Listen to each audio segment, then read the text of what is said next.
We are going to start off Algebra 2 by doing some review work from Algebra 1 because y'all had that year of geometry in between. So sometimes it's helpful just to go back and remember what you did in Algebra 1.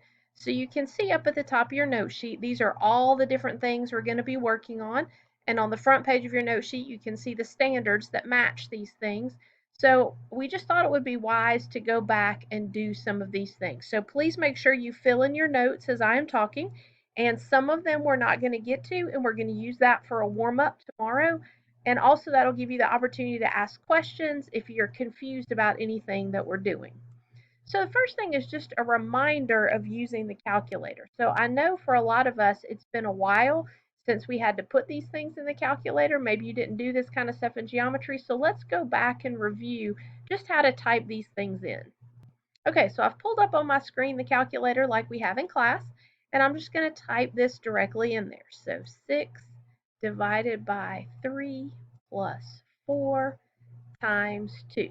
Now your calculator is really good at order of operations, so you have to be careful how you put things in there. It knows that you should divide and multiply before you add, and so sometimes this will cause problems as you're typing. You know what to put in the calculator, you just don't put it in there correctly, so be careful with that.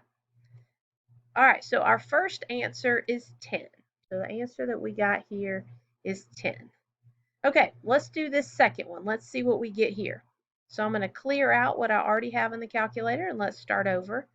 20 minus, I'm going to put my parentheses in there, 3 times 2. Okay, now if you can't remember how to get to the exponent, that's this little caret button right here. So I'm going to hit the caret and then 3. Now I have to remember to hit the right cursor to come out of the caret before I hit the minus 5. I don't want to be up here in the exponent with the minus 5. But if I did, let's suppose that I accidentally did that incorrectly. So let's delete those. Let's go back up there. And I typed in minus 5. Oh, I realized I made a mistake. So I'm not going to clear out the whole thing. I'm just going to go back and delete those two things. And then I can come down and keep going. So be efficient with how you put things in your calculator so that you can finish things in a timely manner. All right, so I'll hit enter. Again, my calculator is really good at order of operations, so it knows the answer to this question is 1. Now, if you had to think through order of operations on your own, you might want to write this on the side of your paper. You guys probably remember PEMDAS, or please excuse my dear Aunt Sally.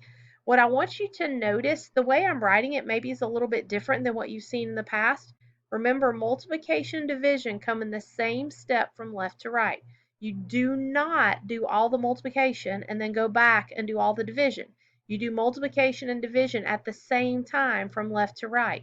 So in this problem, if I were working it out by hand, I would have done 6 divided by 3 before I did 4 times 2 because I'm going to do multiplication and division in the same step from left to right, whichever order they come in.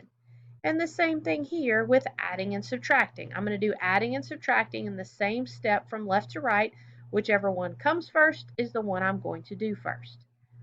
Well, you can't take your calculators home.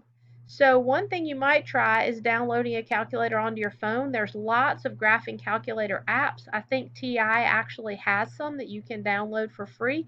So that way you can have a graphing calculator at home. Another thing you might want to try is using Desmos. This is a free website. It's very powerful. It can do all sorts of things. So www.desmos.com. And I already opened that up for us.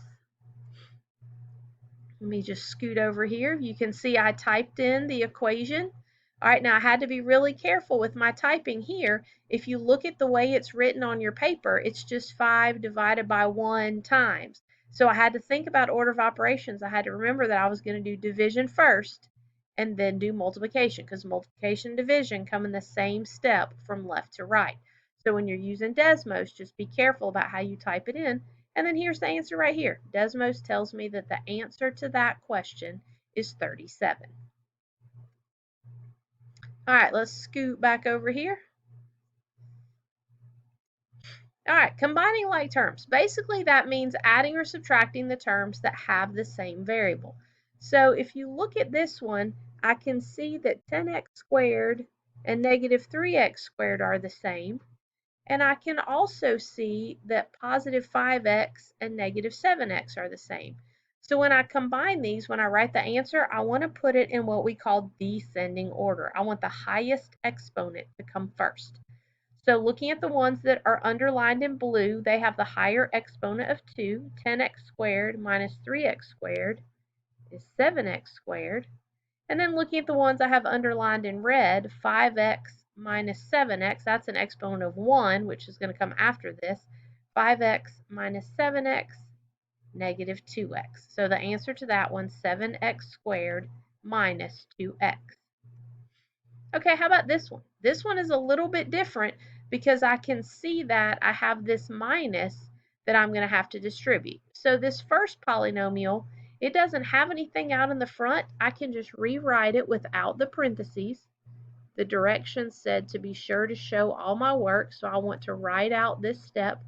Now look, I'm going to distribute my negative to everything in the parentheses. So the 6y squared becomes negative. The 3y to the third becomes positive, and the 10y also becomes positive because negative times a negative is a positive. Now, if I'm going to write these in descending order, look for your highest exponent. I can see that's a 3. So negative 5y to the third and positive 3y to the third. That's going to make negative 2y to the third. Negative 5 plus 3 is negative 2. And then I'm going to scratch those out so I don't get confused and reuse them. All right, the ones with the squared come next. So 4y squared minus 6y squared. Well, 4 minus 6, that's negative 2. And the y squared comes with it. I'm going to do the same thing. I'm going to scratch those out so I don't accidentally reuse them.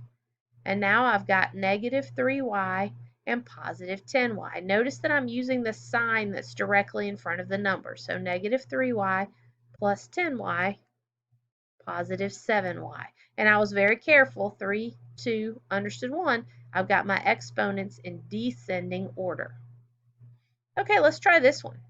So with this one, I'm going to have to distribute twice. I'm going to have to distribute the negative 8 into the first parentheses and the negative 2 into the second parentheses. Make sure that you don't just distribute 2. You need to be sure you distribute negative 2 into that second parentheses. So with this first one, when I distribute negative 8, I'm going to get negative 8y minus 8x. Okay, now I'm going to distribute negative 2y into this parentheses, and I'm going to get negative 6x plus 2y, because negative times negative is positive. All right, now I'm going to combine like terms. This time I'm going to choose to put them in alphabetical order. Negative 8 and negative 6 both have an x on them. Negative 8 and negative 6 make negative 14. And now I'll do the y's. Let me scratch those out so I don't accidentally get mixed up. Negative 8y plus 2y, negative 8 and positive 2, that makes negative 6y. So my final simplified answer, negative 14x minus 6y. All right, evaluating functions. So this word evaluate, this is a fancy math word that means find the value of. You can see the word almost spelled correctly, value, there in the middle. So evaluate just means find the value of.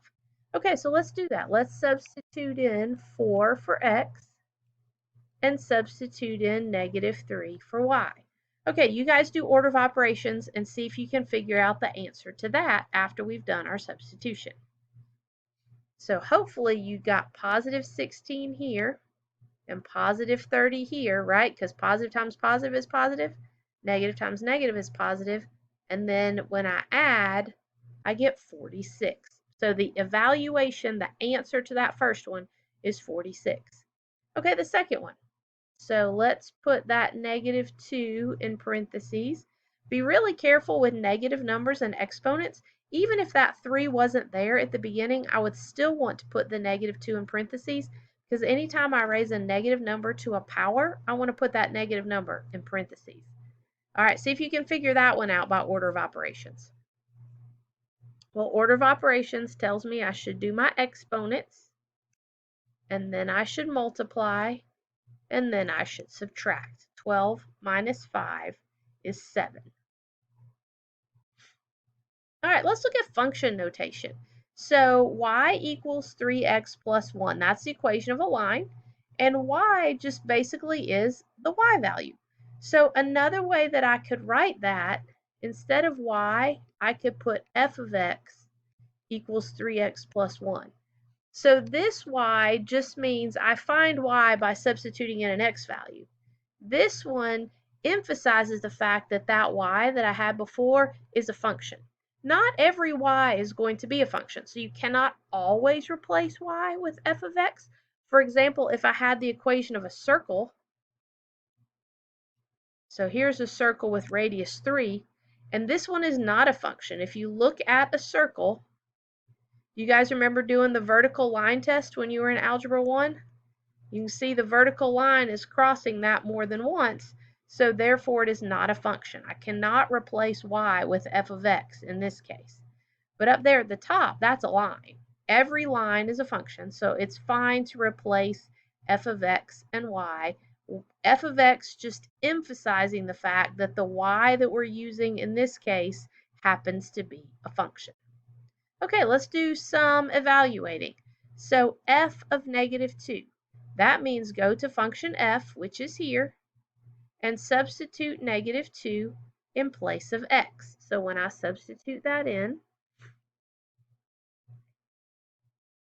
okay, now I'll use order of operations to simplify that. Negative 3 times negative 2 is 6. 6 plus 2 is 8. All right, let's do the same thing with 4. Again, I'm going to go to function f, and I'm going to put 4 this time in place of x.